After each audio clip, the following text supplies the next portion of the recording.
Hello. What's up, Hi. people? Hello. Um, just getting everything set up for this. Yeah. Thank you all for those who were tuning in. I don't know if anybody's on right now, but thank you all for tuning in.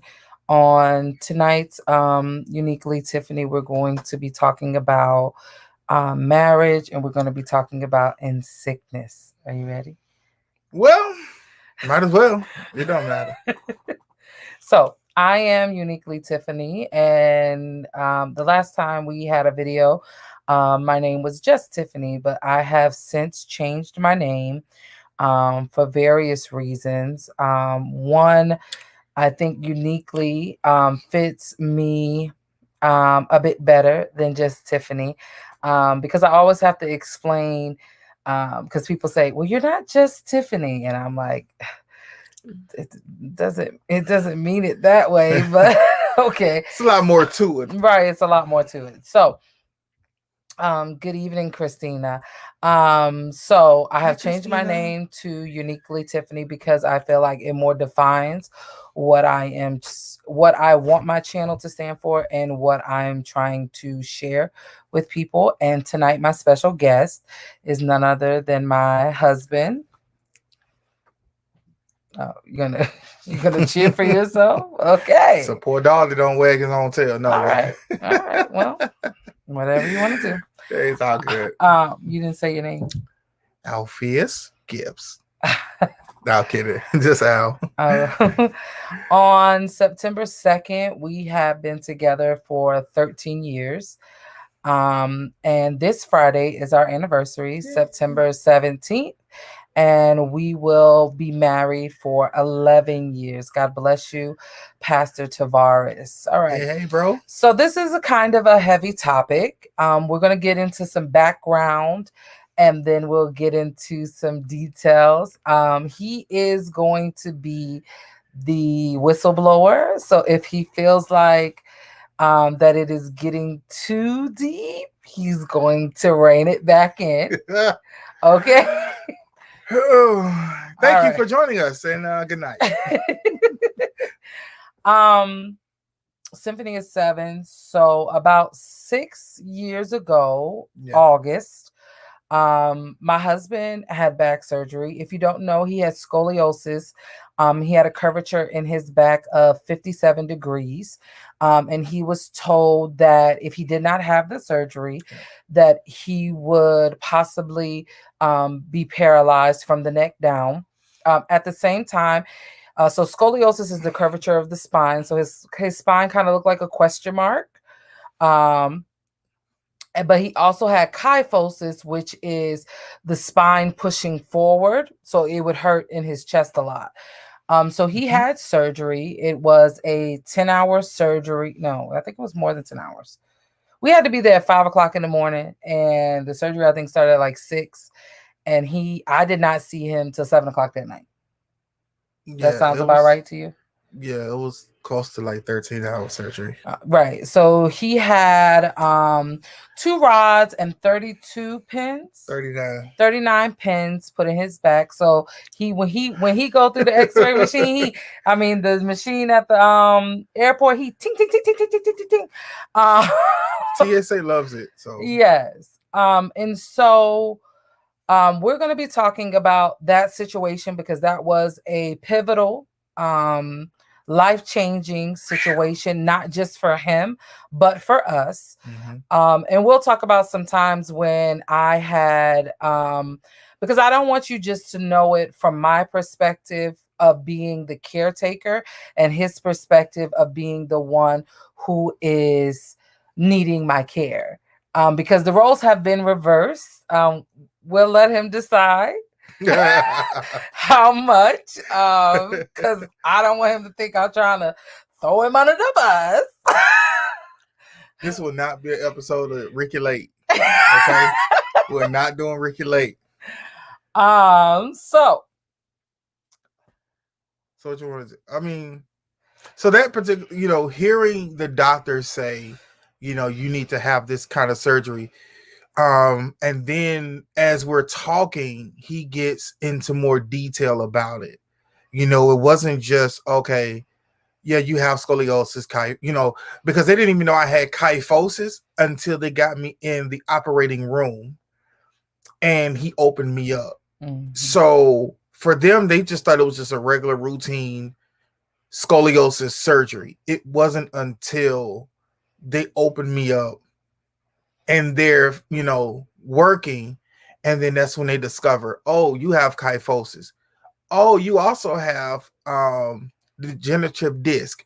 Oh, you also have a bulging disc. Mm-hmm. So as they were working, things just began to progress longer and longer and longer. So, um, finding out this stuff after the fact is something that definitely plays on not only your psyche, but then it adds another level of pressure on your family, or the people who are going to be taking care of you. Mm-hmm. Because as much as you are in pain physically, they're in pain and dealing with looking at you in that manner, emotionally, because I spent the first 2 nights, just really, 2 days just sleep. So He was prophesying to people, y'all. every time I woke up, every time I woke up, the nurses were kind of nervous to come in there. And he still was trying to get my goodies. Hey, listen, When I praise God, when praise I Him. when he saw me, he was out of it still, but when he like knew that I was there and he could recognize me, he's like, "Hey girl." And I was like, "Sir, sir." What you say, Sierra? Them goodies, give me them goodies. Them goodies, give me them goodies. Like, listen, I got painkillers. I'm good. So he was in the hospital for about 5 days, 6. 6 days. For thanks be unto God, his surgery was in the city and he had his own hospital room. So I was able to stay in the room with him. They didn't have a reclining chair at first, but I think day 3, they brought in a reclining chair, more so for him than for me. Mm-hmm. So I was sleeping in like a regular chair with arms on the side. That was my life. Um, That's rough. but in being about in sickness, your spouse is not always going to be 100%. They're not always going to be at their best. In his situation, it was a surgery. One, it was something that he needed to have, but two, it changed his life in ways that he did not expect, even after. So um the type of person that I am, just in general, is that I'm going to be there and I'm going to show up because I know what it's like to have surgery. I know what it's like to go through something traumatic. I know what it's like to have life throw you something and feel like you're alone. Mm-hmm. And so being the type of person that I am, I'm not going to impose that on anyone. Definitely not him. Right. Even if I am upset with him, even if I want to choke him out, I'm still going to Not that Bart Simpson. make sure that he is taken care of. And so for me, after the surgery, I was in school. I was taking care of Micah and Symphony. I was taking care of him. I was working at the time. So all these things that I was doing for our family, because I knew the surgery was something that he needed. He had scoliosis. I think they found out when he was like 9 that he had it. So this is a surgery that he had been needing to be done a long time. Mm-hmm.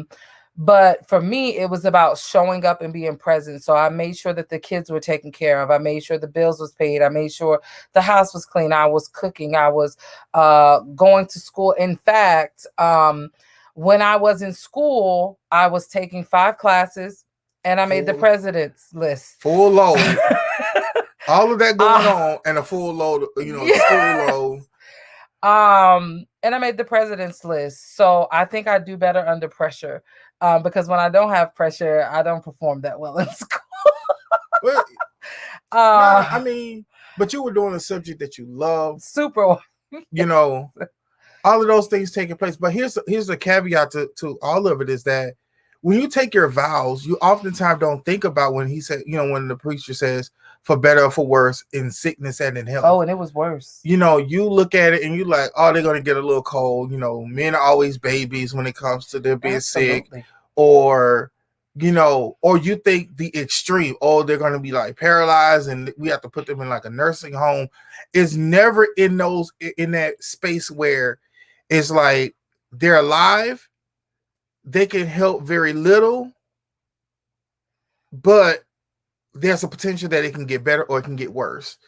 And so it's in those areas that we really don't think about, that don't look at those things. Yes. Because who really plans for those things Right. within their marriage? And then and even when you're dating, like you never really just think about that But kind of in our stuff. situation, I knew he had scoliosis. No, I mean, but I'm just saying, in our situation, yeah, I knew that the surgery was going to come about at some point or another. I mean, I When feel like it would. when we got to New York, it kind of moved kind of fast. Kinda. It moved kind of fast. I think that's the main name. Kinda. Well, we moved here in It was 2014. a He little. had It his was a little shake up, and then we were he there. we moved here in 2014. He had the surgery in 2015. On my mother's birthday. My mother took us to the hospital. That's pretty quickly. Yeah, it happened. It happened fairly fast. That's what I'm saying. Compared to when we were in Alabama, they were telling him not to have the surgery. But even after that, loving your spouse is not just about loving them when times are good, but even loving them when they seem unlovable. Or even in loving them when they really can't do anything but be there as a body. For the first month, he really couldn't do anything. He was on he could not bend, tilt, or lift. They call it BTL. He could not bend, tilt, or lift. And so I was doing so much, and I do think I was good at taking care of him. I was good at taking care of the house. I was good at taking care of the bills. I was good at taking care of the children, but we were not good at having time for each other. And while he was home, he was thinking about us having time together. And this is not to, I'm not saying this to make him Good though, not though.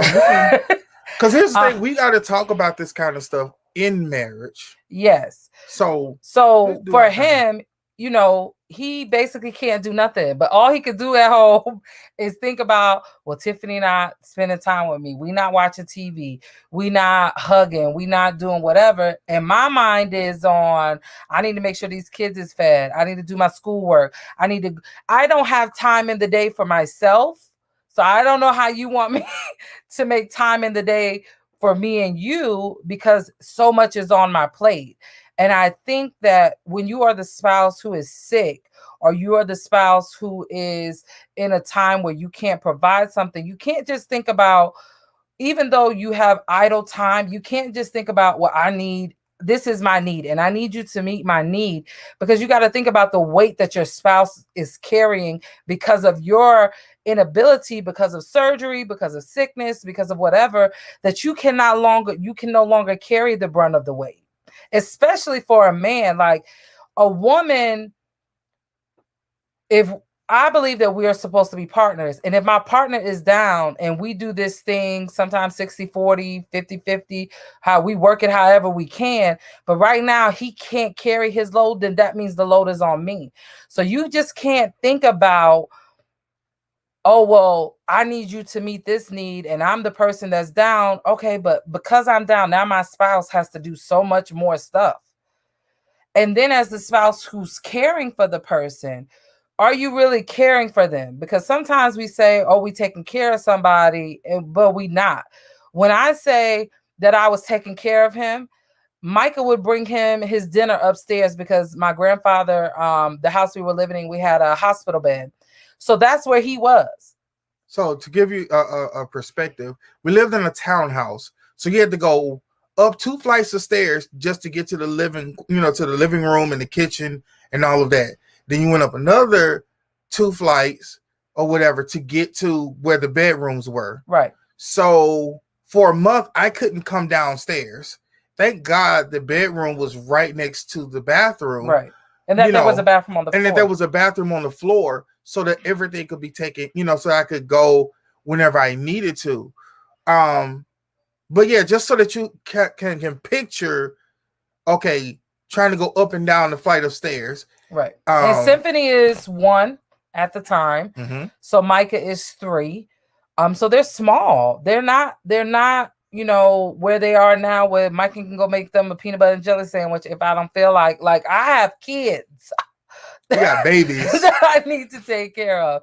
So Micah would help me in feeding him. I would have to help him bathe himself. So I'm not really thinking about the romantic part because I'm trying to make sure, I don't have I got too much going on in my head. I don't have a space for that. So I want to also say this too.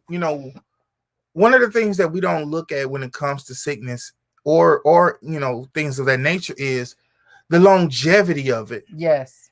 You could carry a glass of water, possibly 2 or 3 miles, but to ask someone to carry that one glass and don't waste any water for 20 miles, right, that's difficult because you start sweating, different things start happening, you get tired, you're fatigued, you're trying to maintain your own self, right, as well as what you're carrying. Right.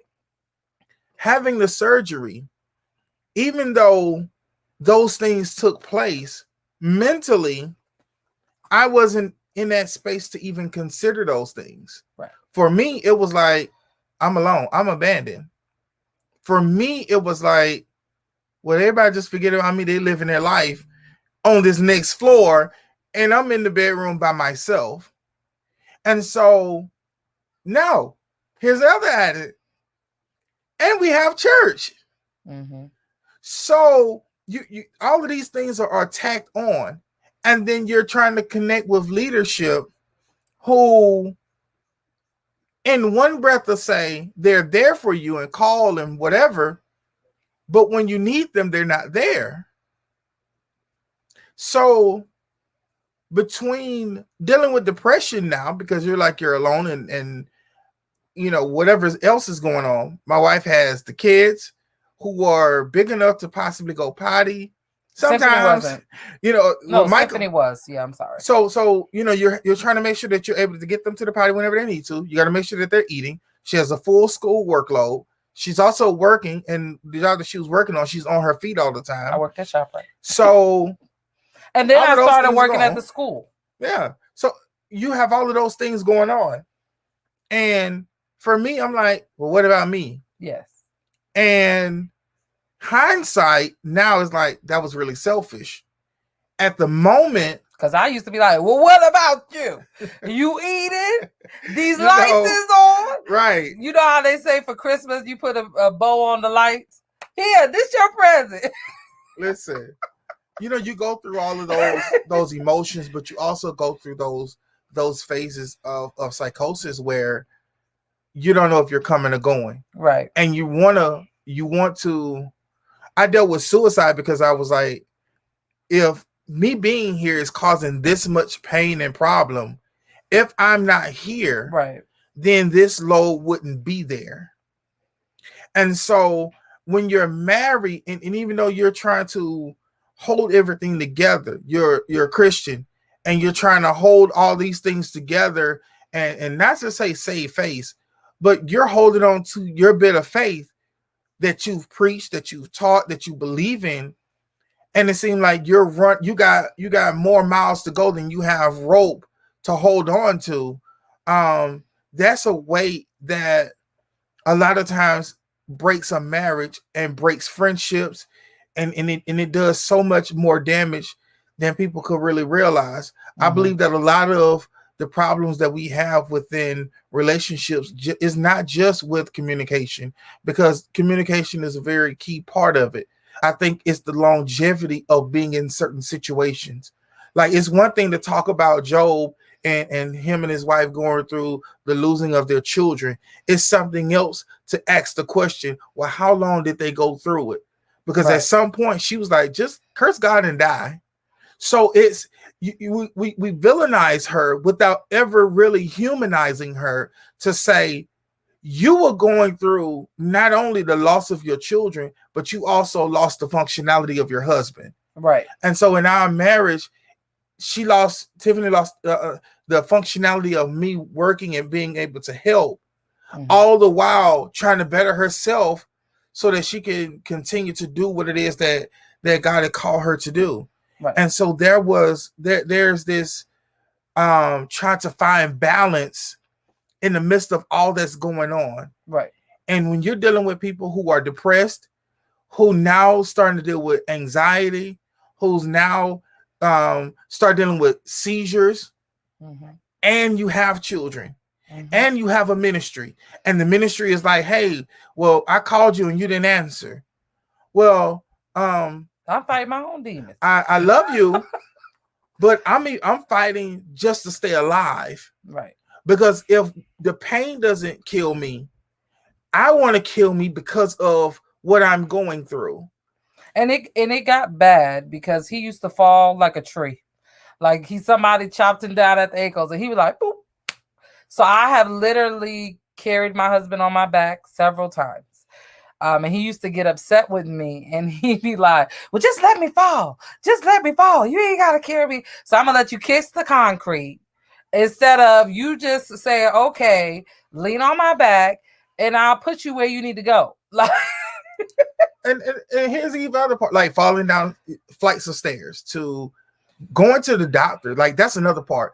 Going to the doctor literally almost every day in the week, mm, to some doctor for some test or some checkup or whatever. right, Or having seizures, having the paramedics come, and your children are watching you go through this, right, and finding out later, oh, you didn't even recognize your family. You didn't recognize right. people who are working with you, so on and so forth. So here's the part where you're like, okay, God, this where does it end? Where do we begin to go up? Like, we've seen the lows.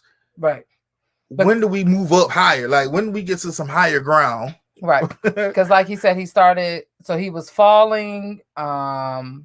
He started having seizures. Micah remembers them. Symphony doesn't. He had two grand mal seizures in front of Micah. One time he had a seizure. I came in the house. He didn't know who I was. Then once he was dealing with the seizures, then he got pneumonia. And he was in the hospital for a week, and it just seemed like he could, health wise, he could not catch a break. And mentally, that does something to you where it seems like everywhere you turn, something happens. And then if you feel like you're alone in the fight, that nobody's there to uplift you or to speak life into you when you feel like giving up.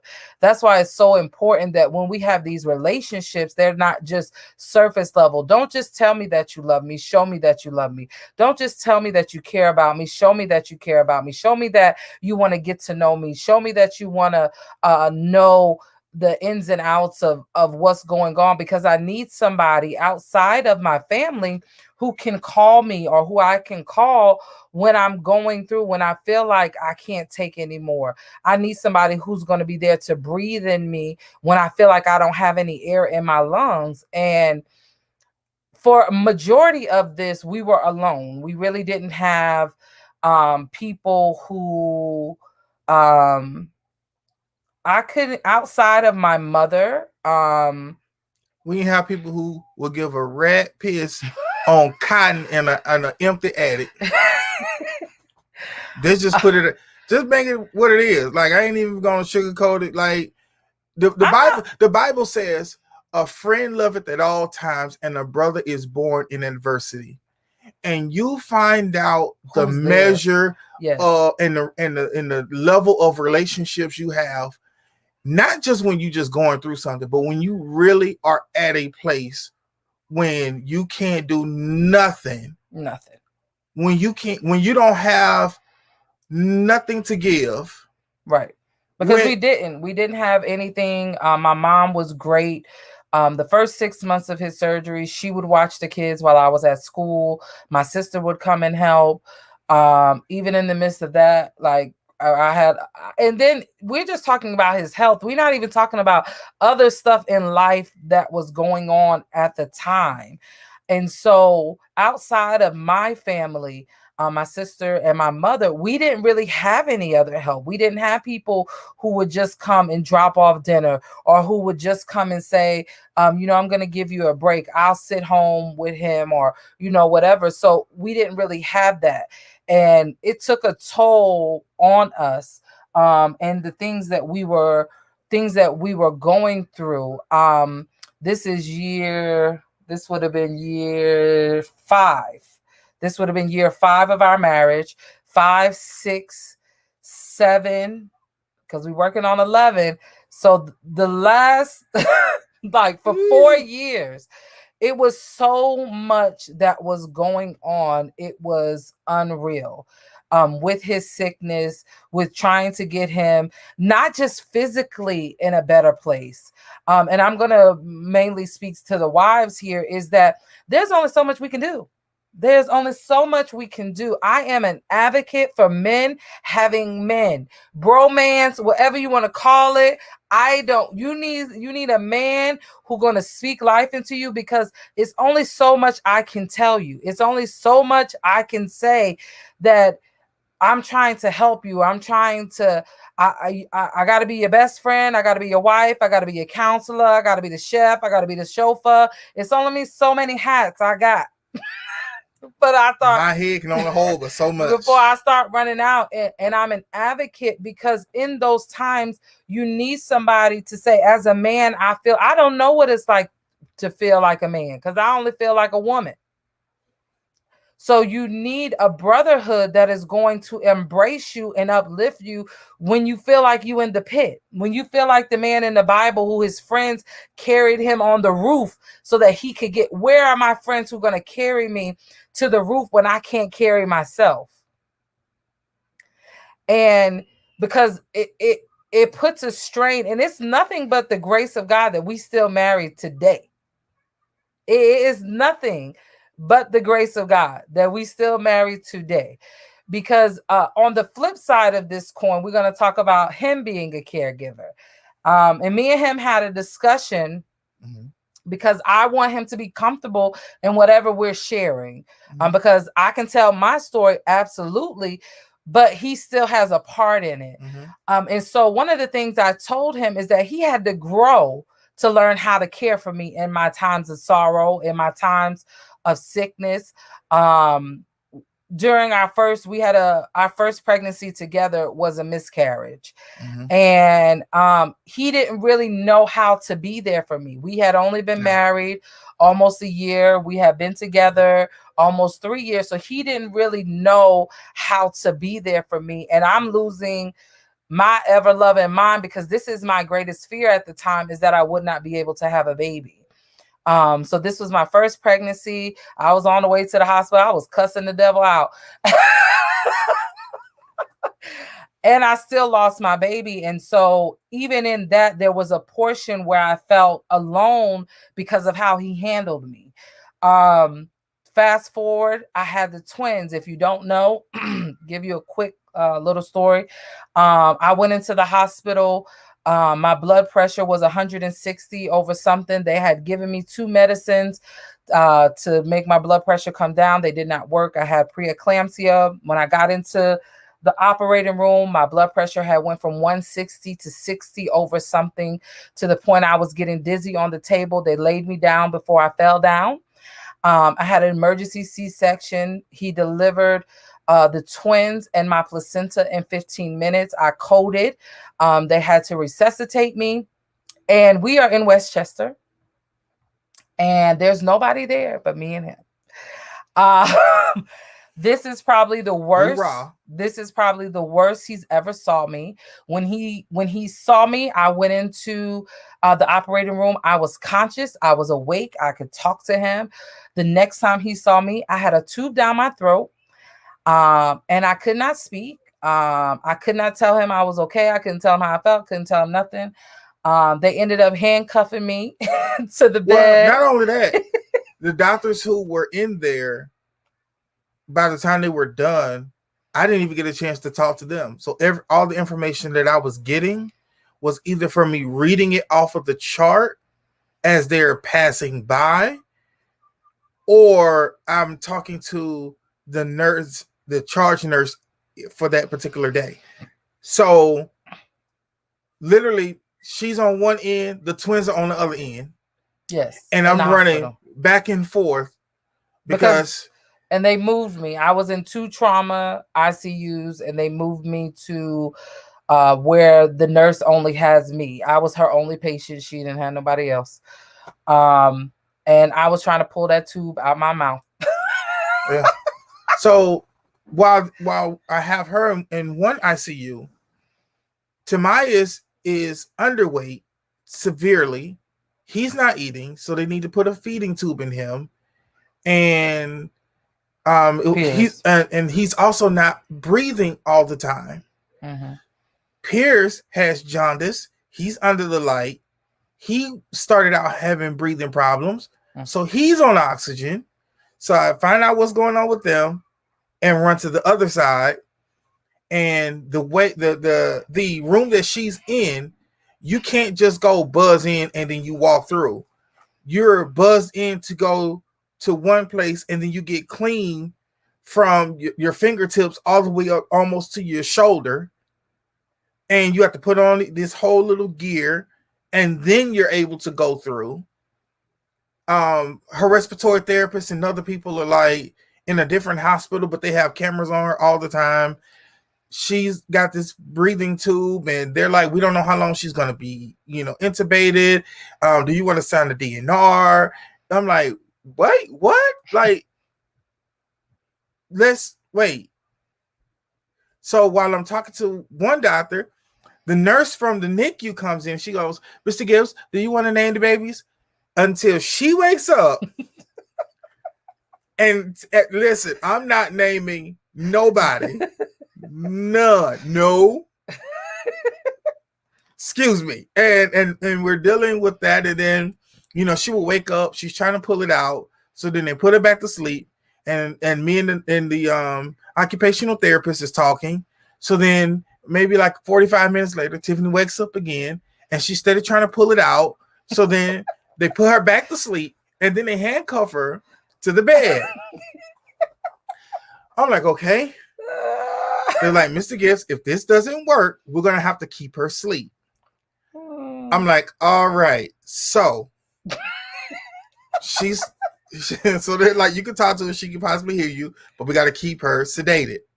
I'm like, Tiffany, stop. When you wake up, Don't stop nothing. pulling, don't move. So she finally wakes up, and I guess she hears me because she doesn't try to pull it out, but I could see the fear in her face. And I'm like, you're okay. This is why they did this. Oh, and he missed the part. What? When they gave me the Michael Jackson. Oh, so praise God. The doctor goes, we're going to give her some pain medicine. I'm like, okay.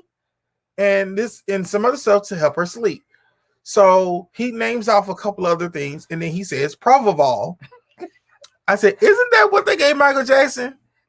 They're like, I don't know. That's the same stuff they gave Michael Jackson and he died. Nah, we're not doing Propofol. Mr. Gibbs is perfectly safe. They said that to Michael Jackson. Mr. Gibbs, we're trained doctors. Yeah, Dr. Conrad was a trained doctor, and we see what happened to Michael Jackson. So they end up getting something else. Her friend is there with me at that time, and she's laughing to keep from crying because she's never seen her friend like this. I'm literally livid. Like, I'm not even cracking a smile. I'm dead serious. We're not doing Propofol, and I'm trying to figure out what can be done so she can get this breathing tube out of her. So they're like, if she starts trying to breathe on her own, then we'll take it out. Great. Next question. When can she eat? Well, we're going to have to wait because we don't want her to get nauseous and throw it all up, and then she could rip her stitches, so on and so forth. So all of these things are taking place, and I'm running again back and forth because something is always going on, either with the twins or with Tiffany. They're trying to move her to a room, the room that they were gonna put her in. Someone got sick. I think they had like the flu or something like that. They didn't want to put her in there, so then they had her in one space. She was in transition, so it was always something happening. Um, and I'm a relatively intelligent guy. I'm not gonna say I'm smart. I have pockets of intelligence, so I'm like, I want to make sure that I'm there for her as much as she's been there for me. But also by the same token, I don't know what's going on with the twins, as far as their health. Um, thank God, Tamias found a nurse that he likes, and he would eat for her. Pierce starts progressing better. So, so we all begin to collectively come together and be a little bit better. Um, but to mentally be in a place where to that you can look at your spouse and try to be strong for them. I don't know what that means. And even in that, I didn't know what it mean. But here's the thing that I did know.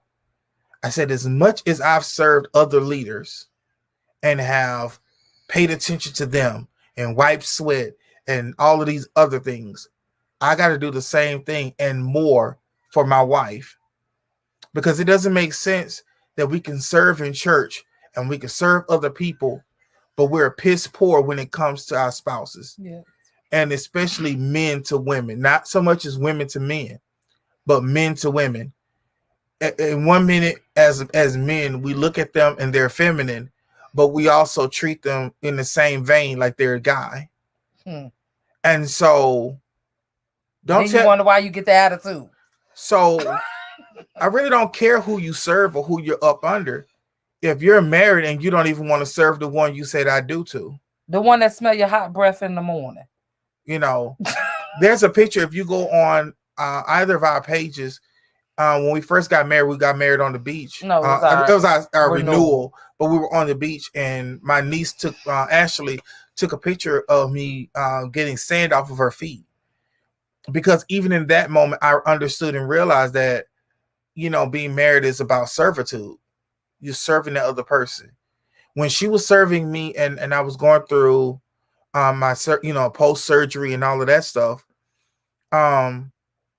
mentally, there were times where I just sucked. And even when she needed me in times, I sucked. But one thing I kept saying was, I'm not going to stop trying to serve her and learn her, because if I can sit there and learn a man of God or a woman of God, and find out what they like to drink, and how they want to be served and all of this stuff, I can do the same thing for my spouse. And so And your first ministry is home. your first ministry is home. I don't believe that God wants you to treat your leader better than you treat your spouse. No, not at Because all. your leader loves you. And I'm not saying don't honor. I'm not saying don't respect. I'm not saying don't be a servant to your leader. But when he was in the hospital, I'm the one who was there every day. When he needed help in the bathroom, I was the one helping him. When he couldn't, when he was about to fall, I'm the one that carried him. There's not a person in his life that can say that they have carried him when he couldn't walk outside of me. There is his mother. I mean, his outside of his mother. I mean, as a baby, but as an adult, She won't carry this I've kind of carried weight. him down 3 flights of stairs. I've carried him into our townhouse house. I've carried him into my sister's house. Whatever I needed to do, that's what I did. And me and him even had to have a discussion, because I felt like he held people in this esteem over me. And then I just, sometimes you just gotta say what it is, call it what it is, what it is. Where was they when you was in the hospital, when you needed help in the bathroom? Where were they when you couldn't walk and you had to be carried? And it's not to throw myself and say, oh, look at what I did. But if you're gonna try to, if you're going to treat me in a way that makes me feel inferior to people who have not even served you at a level that I have, we gonna have a problem. And that's what I was about to say is that, holding friends or people that I felt like were friends in a high regard and not really even being conscious of me doing those Right. things. And don't get me wrong, I can serve and have served with the best of them in any capacity. But let me tell you something. Your spouse do stuff that your leadership can't do. Well, they I, scratch an itch that the leader right. can't Like scratch. now people, if you know me, I have no problem saying what I need to say, how I need to say it, and really don't care who don't like it. But this is a message to people who are married, who are in leadership, who are thinking about leadership, who are thinking about being married, and just saying to them, okay, we get it.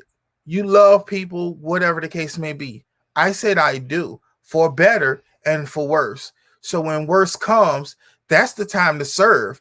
It's not in those moments when everyone is watching me and I'm giving my wife accolades. Am I giving her the accolades as in my service at home? Right, not Am I just in helping words. her in any of those things? And so I'm even bringing it even closer to talk about myself. You know, she loved me, but then she was like, okay, you need to see what you can do. Yes. Push. She was pushing me to even try. But watch this. In that, she was telling me to live. Mm-hmm. And so I began to make strides and things of that nature because as a man, I'm already, not being able to provide financially. So if I'm not able to provide financially, then what else can I do? Even in my limitations, there's still unlimited potential. Right. And so, in your limitations, you need to now look at the unlimited potential that you have to do. Set up mechanisms, set up ways so that things can begin to run a little bit smoother. Am I perfect at it? Absolutely not. Have I made strides to be better? Absolutely. And so, again, I want to help husbands who are wherever part of the spectrum you're on, whether you're a Christian, you're a leader, whatever, to look at your marriage and go, how much am I really helping? Because if all you can say is, oh, I pay the bills and this, that, and the third, okay, she Rah can get rah a for you. like she can get a job and take care of herself. What are you adding to the house? Right. Because you may say, oh well, I'm able to do this and I'm doing that or whatever. There's nothing like when she could come home and not have to do the vacuuming or not have to wash the dishes or whatever the case may be. Because the truth of the matter is, if we did a inventory sheet of everybody's day to day work, I can guarantee you 9 times out of 10, her list is a lot longer than yours. And if we really even want to be honest, a lot of the stuff that we're doing to say that we're busy or kingdom is really we're avoiding doing the real work at home. And what the reason why we're avoiding doing the real work at home is because we find the inadequacies within ourselves. And so in order for us to continue to hold ourselves in a higher place and to say I'm the leader or I'm this or I'm that, then we create these imbalances, not understanding that it's a man not only on the sideline, but it's also her looking at her own mental health and going, it may just be even healthier for me not to even be with you. Right. Because it doesn't always have to be um, a situation where your marriage is violated by adultery or Right. your marriage is violated by physical abuse. Sometimes your marriage is violated because you don't take care of me mentally. You don't care about my emotions. You don't care about the burden that I carry. You don't care about the weight of this household. You don't care about any of those things because you're too selfish. You because at the end of the day, Mm-hmm. what it really boils down to is you're selfish, and that I mean that with every ounce of intent that came out of my mouth. She being nice. Uh, Y'all ninjas is being dismissive. no, it's not just dismissive, it's selfish because you care more about yourself and what you're comfortable doing than you care about helping the person that you said you committed your life to. That's why I said they're dismissive, because they're so dismissive of not just their spouse, but even their own situation, that they'll cut their nose to smite their face. And so you rather save face for people who really don't even care. Right. But then you say, I'm attached to this person, I'm married to them. And God's like, you can't even do this in church unless you make sure home is good. Right. So if we're not good here, then why are you over there? Like, you need to make sure your own house is clean before you try to make sure somebody else's is clean. And it shouldn't take a life-changing event. I know personally, I have been on the bridge at least 2 to 3 times of a nervous breakdown just because of the weight of which I was carrying. And how fair is that to do to the person who you say that you love, who you say that we're going to do this life thing together, and you see me drowning and you don't even reach out your hand to help me? Like, does that show me that you love me? Does that show that you're concerned for me? Mm-hmm. And then, but yet you'll run and help somebody else. Yet you'll run and do something for somebody else. So you're easy to see that this person is need, but I'm laying in the bed next to you. I'm the one that when you got an itch, you want to, and then you want me to scratch it, but you don't care about my feelings. You don't care about the stress in my life that can cause me. I shouldn't be having to go to the hospital because my mind can no longer take the pressure that I'm under. And you can't see that. And you with me every day. What does that say about our relationship? Is it really a relationship? Or is it that you're with me because you don't want to be outside of God and fornicating? So you married me so you can get your itch scratched, but you don't care about who I am. Because in marriage, God didn't just call us to scratch each other itches. It's about me pushing him to be his best self, but I also have to learn how to push him, because what works for him does not work for me. It's about learning each other. It's about helping each other. And if you're not going to be a helpmate, then why are we here? Because you can find anybody. You can find a prostitute to scratch your back, your itch when you got it, Pamela, whatever. I say this all the time. Whoever. When marriage, he says, the Bible says that the two became one. And when the two becomes one, it is not it doesn't always feel good, because he's knitting you. Yes. Which means that he has to pierce you and pierce the other. And then he lays the line over and pierces again and comes through and pierce the other, until you're not only knit together in that regard of sewing, but then you begin to grow where there is no separation. So even if you try to move, the other one has to move because you're so knitted together. Right. When the text says that you're knitted at the hip and you're also knitted at the heart. So we walk together and we should feel each other's pain. Right. Not just when we're horny, but also feel when the other person is bleeding. Yes. When the other person is going through something. You know, again, and I take it back to servitude, because again, I've been armor bearer, the adjutant, and all these other things. And you can look and you're like, oh, you know, the man of God is going through whatever, so we're gonna keep him lifted in prayer. You're fasting for him. Praying but then for him. You have people in your own house, you have your own spouse, and they're going through, and you're like, oh, they'll be okay. They just, you know, it's whatever. And that's sad that you're dismissive of yourself, because you now have revealed that you're not as knitted as you try to portray yourself to be. And you're not allowing the knit, because when you poke a hole, something is missing. something has been removed. So in the knitting, there's parts of you that have to be removed. There's the childish part of you, the selfish part of you, that I'm only worried about me, me, me, me, me, me, me, me, me. That has to be removed to get to a love that is just not based on attraction. It's wonderful to be attracted to your spouse and get all butterflies and all of that. But baby, some of them things gonna go away. He not gonna look the same way that he looks. She not gonna look the same way that she looks. Something life altering can happen that would change the person. And do you love the person for the person, or do you love them for what they can give you in their appearance?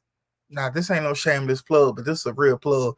Uh, Pastor Jazz has this. She has a trim ministry, and we have from boys to men, and we were talking about the difference between love, lust, and infatuation. And I asked the question, and it pertained to being married. Is that what do you say to? And I asked the question, what do you say to a spouse who, in the beginning, you thought you loved them, but it was actually Lust. Oh, infatuation? And because infatuation is I love you until you stop doing what makes me happy. makes me happy, what brings me joy. Mm. Did I really love you, or was it just, that, oh, wow, you doing something that anybody else doing right now, and so you have my undivided attention. And then when you stop, then I start searching for somebody else to do those things for me. Right. And so it takes us back to, like you were saying, being selfish and all of those other things. And I'll say this even for myself, Right. being selfish in our relationship, not in the like sexual or whatever, but just being selfish in my thinking and selfish in my actions, of caring for her and making sure that Tiffany was taken care of. And so not only did it come to bite me in the butt, in ways of the cohesiveness and the harmony of home, but it began to affect ministry. It began to affect my own mental health, and God began to deal with me about it. So I can say this to married men, or to men, excuse me, and those who are married or whatever, is that at some point you got to get to the place where you start noticing, okay, the way I loved her when we were dating, has it evolved? When we were going through, not what was her actions, but what did I do? And then it's not that if do I love her or do I like her, but how committed am I to her success? Because if I'm not committed to her success as much as I want her to be committed to mine, then what I'm actually doing is wasting time, and I'm wasting resources. And then I'm also showing other people that's around me how to treat her. Because if Exactly. I'm close to her and I'm mistreating her, and people are watching me do these things, then it stands to reason why people treat her the way that they do. And not only just that, if you are allowing people to make fun of how your spouse is, or if somebody came to him and was like, oh well, Tiffany, she don't cook and she don't clean, and he cracking jokes with them, what does that say? If you're not correcting people and how they speak of me, then you're not upholding my character, you're not upholding who I am. You're allowing people to diminish me when you should be the one who's standing up for me. Nobody should be able to come and say, oh well, your husband is this or your spouse is that, without you saying, oh well, hold up a minute. Now what we not about to do, then what we not about to do. Let me bring it. I bring it even home. Let's say, for instance, somebody goes and buys a Gucci belt. Somebody talks about it. You're going to defend it because you know how It's much you Gucci. spent. Exactly. You're going to defend somebody else's last name. But you won't defend your own. You're going to defend that brand. So when you allow somebody to talk about your spouse, they're talking about your brand. So they're not only talking about them, but they're talking about you. So they're saying now that not only is your spouse not worth a nickel, worth a dog meat, but now you're not just the same because you're attached to them. You guys are a brand. And anybody who's trying to build anything, you're not going to allow anybody to talk about it because you're not going to find the humor in it. Exactly. Because a lot of times people mask their hatred, their their dislike for you, or any of those things wrapped up in a joke, and especially if they continuously repeat it, they all of that is wrapped up in it. That's why a lot of times I used to hate the LOL at the end of text messages and stuff, because I'm not laughing. I know this how you feel. I know this is what you think. So there's nothing to laugh about. And the same way, I wouldn't want someone to make me the butt of a joke continuously and I laugh at it. Why would I allow that to happen to my spouse? Right. Because now they're talking about your house. Now they're talking about your future that is to come, that you're building to walk into. And people always use the scripture where it says that I think I'm gonna quote it wrong. A wise woman build it up for a Yep. while, but a foolish woman tears it down with Mm-hmm. words. But a man could do that too. We always put so much pressure on the woman to make sure she dressed nice, make sure she look like this. She got to have lingerie, make sure she getting her hair done, make sure she looking like this, and you look raggedy. You look like you just pulled your clothes out the garbage can. It is not her sole responsibility to carry the weight of the marriage. It is two people got to work together. While he got to learn his thing, I got to learn and unlearn some things too. It's not just a one pony show. Right. It takes both of you being willing to do the work if the person is sick or not. So people like to throw out that scripture and how to be a Proverbs wife. And my question to you is, you the Proverbs husband? Because she had maids that cleaned her house. So that means they had some money to where she could do these other things that freed her up time. You want a Proverbs wife, but you're not providing the Proverbs wife life. Yeah. You know, I always say that, you know, I say it like this. People talk about kings and queens and have no kingdom or dominion. So, you know, you want her to be that. Miles Monroe said it best. He said, women are ovens. He said, you put the ingredients inside and she's going to multiply and cook it and hand you back what you give her. So, Right. whatever you're receiving, he said, is a product of what you put inside of her. Exactly. And I read something as somebody quote, and I don't know who quoted it. It don't really matter. I agree with the quote. In the beginning, because this is true for me and his relationship. In the beginning, I'm going to treat you how I want to be treated. Mm-hmm. But then I'm gonna, depending on how you act, I'm gonna start treating you the way that you treat me. If I'm making sure you're okay, checking on you, making sure you fed, making sure you look nice, making sure, and you don't reciprocate those things to me, then eventually you're going to get what you give. Mm-hmm. Because anybody is going to get tired of carrying the full load at some point. A horse gonna break down, a camel gonna break down, your car, if you put too much weight in it, gonna break down. But we don't need to take our spouses there, because when people break down, when people have mental breakdowns, it's hard. You're not getting the other person, you're not getting that person back.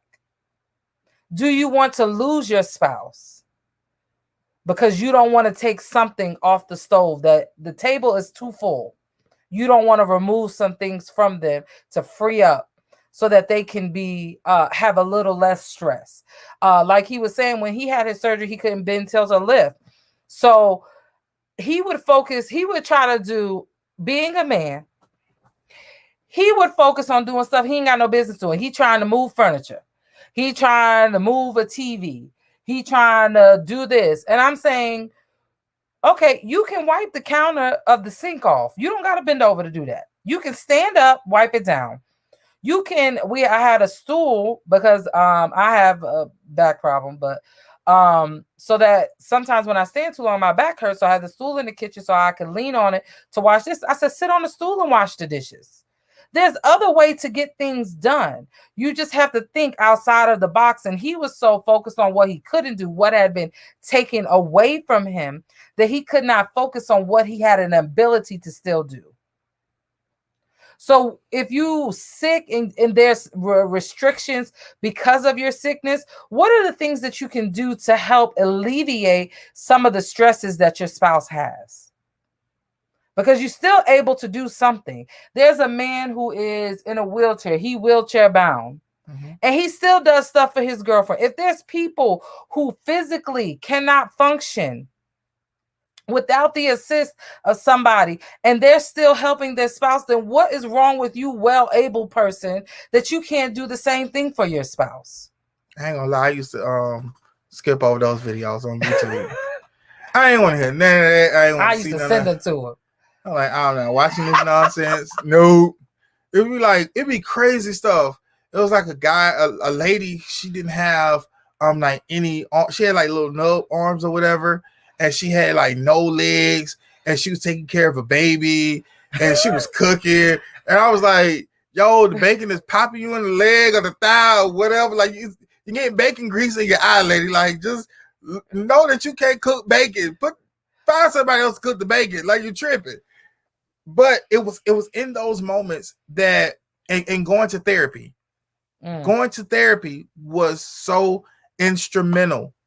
As much as I didn't like going, it was very much so instrumental because it allowed me to look at the situation from a different angle. Yes. Not and here's the thing, it wasn't from me looking at it from my wife's angle. It was like, look, my therapist said, look at what you're doing, not from her angle, but she said, look at you as a friend. So you're looking at yourself, but you're in the position of a friend. What would you say to your friend? And it was in those moments I was like, man, you tripping, bruh. You out here, you doing bad. You out here, you like you're strung out. You need to stop. Get some help. And it was in those moments then that I began to realize how selfish I was. Not only how selfish I was, not only how dismissive, but then I began to understand that I spent so much time, like she was saying, trying to looking at myself as some being so limited that I could not see the potentials and the things that God was doing through me. That in those areas where I couldn't do, delegate those things to other people who, because I had a personal care aide, so giving them those tasks to do, doing the things that I can do, and then continue with physical therapy and other things so that I can get better, so that I can begin to operate even further. So this we're talking about in sickness. My mind began to also think about the scripture when it says a threefold cord is not easily broken. But the question is that what do you do when, and I'm not asking you, but I'm just saying you in a lot of situations, it's a threefold cord, but it's two over here and one over there. Your wife and God is together, and that's really what's holding the marriage together. And so you're like, okay, without God being there, not only would you be in a place of divorce, but now how are you going to care for yourself? Because the person who's caring for you has now removed themselves from the situation. Right. So what are you going to do? In the words of Hulk Hogan, what are you going to do, brother? What are you going to do? And so you really got to begin to take some self-evaluation. Sometimes it means separating yourself from family and friends for a little while so that you can get your mind wrapped around your entire situation. And it takes you in those times of being in isolation that you can look at your own behaviors and go, this is what I need to change. And not trying to eat the whole pie in one sitting. Right. But look at your life and begin to make little crucial steps, little crucial decisions so that you could change your entire marriage, change your life, change your ministry. And I believe that's what we're really trying to just share with you guys, is that in sickness is not the end. It's not the death. It's not, it doesn't have to end in divorce. It doesn't have to end or it doesn't have to go to the place of separation, even though sometimes that may be the case. But what is the case is, what are you willing to do to save your relationship? What are you willing to do to maintain it and then take it from where it is to where you want it to be? Because a lot of times we're so busy working against our spouse that's the reason why you're not progressing, because you're spending your spouse has now become your competition. Right. And your marriage is competition, war, peace talks, back to war, back to competition. And the peace talks is only because you got an itch. Yeah. Or y'all trying to go somewhere and you don't want everybody in your business, so you try to act like y'all really tight. When in actuality, y'all almost ready to go at each other's throat at any moment. So we just want to help you. Yeah. I don't have any, I don't think I have anything else. We're in talks about Who that next one's gonna be crucial. we're in talks about continuing. Yee. Because like I said, there are things Yeah, I'm a little more open to him. He's the Oh no, CIA. I'm not the CIA. I'm open, but I'm private. He's the CIA. Everything is on a need to know basis.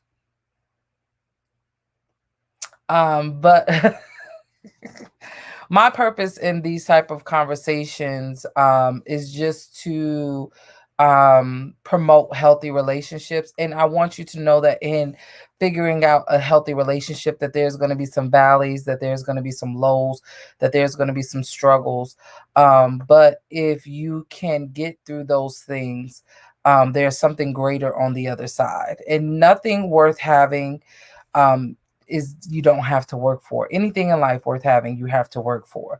So Put him up, put him up. Oh, you gotta fight, baby. You gotta fight. you gotta fight. And sometimes you have to be willing to fight the person about the person. Here's the other part. Y'all ready to spin the block? Sometimes you gotta fight you about you. Yeah. Put him up, put him up. Because sometimes you don't want to change because you're so used to it. And you have to, in order to have a healthy relationship, you have to be open to change. You have to be open to letting go of some things that you saw in your parents' marriage or somebody else's marriage, and I never want to be somebody's goal. I posted couple goals. We not anybody couple goals. Please don't. You're not ready for this ride. I posted the picture of him serving me, cleaning off my feet from the sand. But I don't want you to have my love story. I want you to have your own.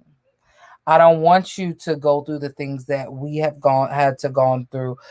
If anything, I would like for you or whoever's listening to learn from us and to implement some things that we wish we would have known sooner. So that's why we're not couple goals, because we don't want you to go through what we went through to look like we look it. And even in the midst of that, there's still some other things that we have not discussed yet. We'll see if he's open to discussing them. He's saying no, but he said no to this, and look where he at. Look where he at. Going to the grave with it, baby. Going to the grave with it. But the Bible says that we overcome by our testimony, and so and by the blood of the Lamb. If we're not sharing it, we can't overcome it, and we can't help somebody else overcome. So if you have any questions, you can post them. If not, we'll wrap it up. Make sure y'all share this. Yeah, like, don't be selfish with this. Share this with some people. I feel like this was some good information. Share this with people who you know struggling, but just be like, I just want you to watch this. It's good. It's good. Right. Get your spouse. Y'all sit down and eat. Right. Share this with some people. You know they struggling. Right. You know they fake love each other right now. They in high age. And not even necessarily. Sometimes we love people, but we're not allowing our love to grow. We love them the way that we want to love them, but we don't love them the way that they need to be loved. And in order to grow, he can't love me. I'll give you a perfect example. His number one love language is physical touch, right? That's like number 4 or 5 for me, right? So he cannot upgrade. He cannot be like just laying all on me. Oh, and all that is gonna convey. That's what I'm talking about. It's gonna convey love to me. He has to love me in the way that I receive love, but he has to be open enough to change so that I can receive what he's trying to give me. until she gets to my level. It's not about getting to your level. Y'all pray for him because he need a lot of prayer. What a man, Macho, Randy He need Savage. a lot of prayer. Gotta be like Cream, baby. Gotta rise to the top. Something's wrong with him. So if we don't have any questions, we're gonna wrap it up. Look out for flyers that are going to be saying what is coming up on Uniquely Tiffany. Some people have asked that I do a part 2 of What About Your Friends. What about your friends? The marriage conversation will almost always include me and him. I might bring some other people in just to have like different perspectives of other relationships, depending on how much people want to share. And be not just in sharing, but willing to be transparent and said, this is where I messed up. Not to share to make themselves seem like they're so great. Thank you, Lisa. I'm a character by myself. He is. This is what happens. Let me tell y'all, people, whoever's still in the baby rendering age, this will happen to your children when you wait 9 years to have another one. His closest brother is 9 years older than him. This is what happens. So if you don't want this to happen, have your kids close together. No. Y'all do what y'all want to do. Ain't nothing wrong with me. I came up in a generation where I can entertain myself. And you coming up in a generation where you entertain yourself is part of the reason that you're selfish. No, that's not true. That is true. So then we're gonna do a part 2 about that. Entitled "What You Not Gonna Say." Okay, not what you're not gonna do. He's better. Here's the thing: we gotta have a conversation about selfishness. Because there's a time and a place. No, because there's some things we deemed to be selfish, but it was self-love. Obvious. No, if I'm eating, I would rather buy you some for your own. Buy your own. If I just want to taste it. No, because we know how your taste is. No, I'm not. In the comment section. No. When people say they want some fries, how many fries do they get? I don't eat a lot of fries. I always give you my fries. I'm using it as an example. Right, but we're talking about me and you. So we can talk about you and I. Picking off the plate. To taste. And then it'd be good and he'd be like, save me some. But I don't keep eating it. I don't keep eating it. I could have just bought you your own. I don't keep eating it.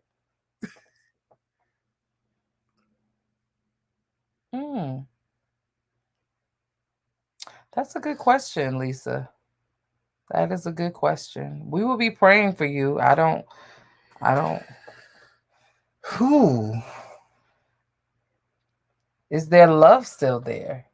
You know what? Is there some unresolved feelings and emotions that need to be dealt with? Like it's so much that could be, because you know what? And then my mom was still married when her husband died, and they had not been together in 30 something years. I don't know if nobody just wanted to go to the courthouse. But it says something that you still talk to each other. Yeah. And that you pray. So then that lets us know that then there's something that you really have, that like you guys haven't really shared. Because and I'm gonna say this personally, there were issues that I came to our marriage with that I didn't know how to deal with them. And then I don't know, I was scratching my nail with it. I always love him. See, that's a conversation. That's another conversation that I want to have about building trust after the pain. But it's up to him. Building trust after the lust. But I do want to talk about building trust after the pain, because it's one thing to maybe, your spouse is emotionally unavailable or mentally unavailable, but it's another thing when your spouse has caused you pain because they've done something outside of your marriage. They've shared a part of them that was supposed to be for you with somebody else. Yeah. That's another discussion that I do want to have. Ooh. that I do want to have. You see, I already have the title, After the Pain. Trust After the Pain. Because we know about What you that gonna as start well. playing, Betty Wright? I sure am after the pain. You know I still, you know what part I'm gonna play? God is gonna bless me for loving you. For all the times that you treated me wrong and I kept being true. God's eyes, they're not closed. He's not asleep. Said he is watching every move you make, every secret you keep. Whoa, you better be careful. That's my song.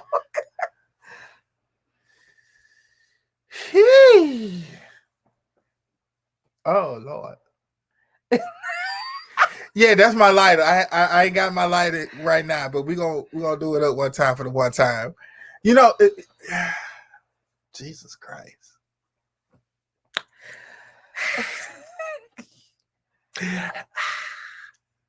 I believe a lot of times there's levels to our honesty and trust that we think is surface. We think at times we think it's deep and it's surface level, and sometimes we think it's surface level and it's deep. You know, vice versa. So, um, I I'm an advocate for counseling. But counseling Advocate. only works if you No, do the work. when I say this, and I mean this individually, and you're absolutely correct. One of the things, like my therapist, she gave me, she told me to buy a book.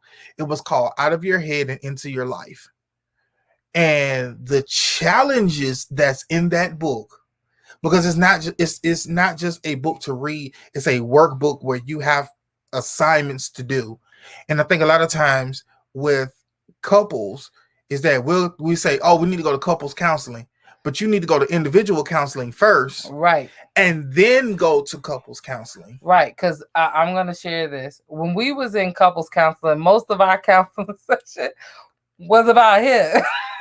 It I didn't like wasn't that about, lady. I didn't like that lady. it wasn't. I don't like how she handled me. I ain't listen. And she handled him fine. It wasn't that. It was because he had his own stuff that he had to resolve, and it was manifesting in our sessions. So it's best. It was. That lady was a trigger. No, you were the trigger. That lady was a trigger. She needed Jesus. You needed Jesus. She needed to get her life saved. You needed to be saved. You needed to be on the no. You needed to be on the altar, tearing, spitting foam coming out your mouth. Yes, you needed to be at the Kojic altar. Nope. Jesus, Jesus, Jesus, Jesus, Jesus, Jesus. That's what you needed That's to be doing. That's my story, and I'm sticking to it. He needed to be purified and cleaned, ranged out, and everything. But I say that because again, we inadvertently in sickness, because sickness is, and here's the thing, sickness is not always in needing to be in the hospital, so on and so forth. Sometimes it's that mental. You can be sick in your mind. Right. It's not just the physical, but it's oftentimes mental and even spiritual. You could even be sick in how you communicate. Oh, that's just plain toxic. You're right. So sickness is not just, even though we focused on his health and my health, something we didn't cover is sickness in the way that you talk to each other, sickness in the way that you mentally process things. Some people, everybody who grown is not mentally grown. Some people still 16, and you got to take them and bring them from that place that is holding them so that they can mature. Like, and you're right, you're absolutely correct, because here's something that I don't think a lot of times people talk about, or even think about it for that matter, and that is oftentimes the way we hear people talk to us is through the lens of how we talk to ourselves. So if you talk to yourself and talk to yourself as if you're nothing, when someone else talks to you and they may give a criticism or they may point out something, you hear it as in the way that you talk to yourself and add more weight to what they've said than what is actually there.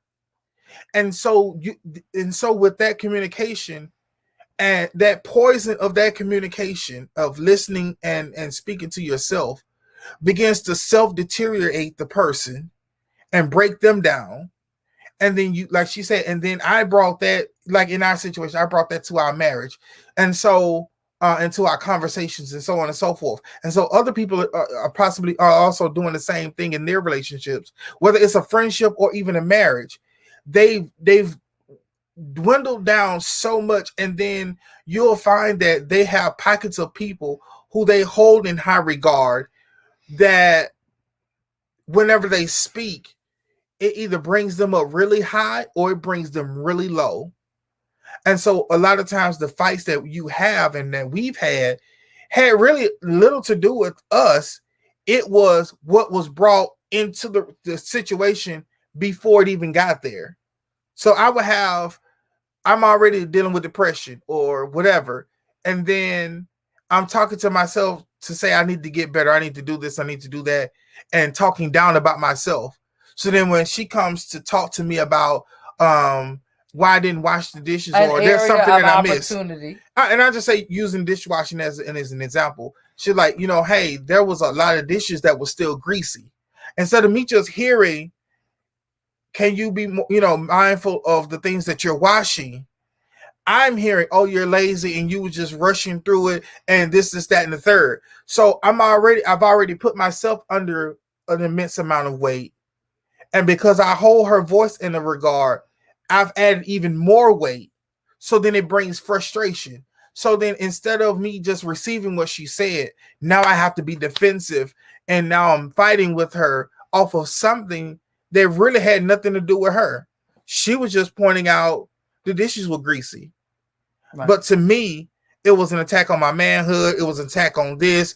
It was so much other stuff. And so I believe that a lot of You got times, to clear the clutter out so that right. you can hear So when you're what your dealing with spouse is saying to you. sickness, I mean, yeah, you definitely need to clear out the clutter and hear, be able to hear what is actually Being being said. said. Yeah. But Lisa, we're definitely going to be praying for you, and if he allows us, he wasn't going to do this, but he did it. uh, and he definitely didn't want to do it live. So look at God. Uh, We're not doing the next one live. I ain't yes, doing yes, it. we are. Yes, we are. He's gonna do it. I'm a phone in. No, he's not. I'm phoning in from the But living we room. definitely want to do a topic of I'm phoning in from the living room. gaining trust after the pain. Pain of what? Sometimes you call me pain. Sometimes you cause me a lot of pain. All right, folks. Thank you all so much for watching. Make sure you share this if you have it. Make sure you like it. Make sure you heart it. Make sure you laugh at it. Whatever emotion, even if you're upset by it, we just want you to interact and one. We just want you to interact with us. And with all that being said, don't forget to like, comment, subscribe. Hit that bell to be notified. Don't forget to like, comment, subscribe. Hit that bell to be notified. And we'll see you next time for another relationship talk. Bye, guys. Bye.